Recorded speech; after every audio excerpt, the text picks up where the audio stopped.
പൊന്നാനിയിൽ വളരെ ക്ലോസ് ആയിട്ടുള്ള ഒരു ഫൈറ്റ് നടന്നു എന്നാണ് ഞാൻ വിചാരിക്കുന്നത്.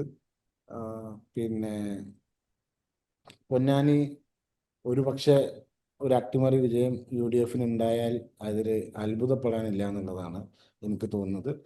അത് പ്യുവർലി പിന്നെ കാൻഡിഡേറ്റിൻ്റെ ഒരു മെറിറ്റും അതുപോലെ തന്നെ കേരളത്തിൻ്റെ മൊത്തത്തിലുള്ള പൊളിറ്റിക്കൽ സാഹചര്യവും വെച്ചുകൊണ്ട് ഒരു പക്ഷേ UDF-ന് പൊന്നാനി വേണമെങ്കിൽ അട്ടിമറിക്കാം എന്നുള്ളതാണ് ആ, എനിക്ക് തോന്നുന്ന ഒരു കാര്യം.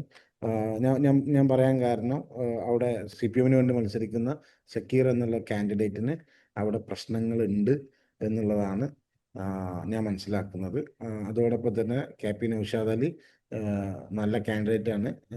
അയാൾ പിന്നെ KP നൗഷാദ് അലി കഴിഞ്ഞ 1.5 വർഷമായിട്ട് 1.5-2 വർഷമായിട്ട് അവിടെ നിന്ന് പിന്നെ ഗ്രൗണ്ട് ലെവലിൽ വർക്ക് ചെയ്ത് വരികയും ചെയ്യുന്നുണ്ട്. അപ്പം ഒരു പക്ഷേ അട്ടിമറി അവിടെ സംഭവിച്ചേക്കാം എന്നുള്ളതാണ് എനിക്ക് തോന്നുന്നത്.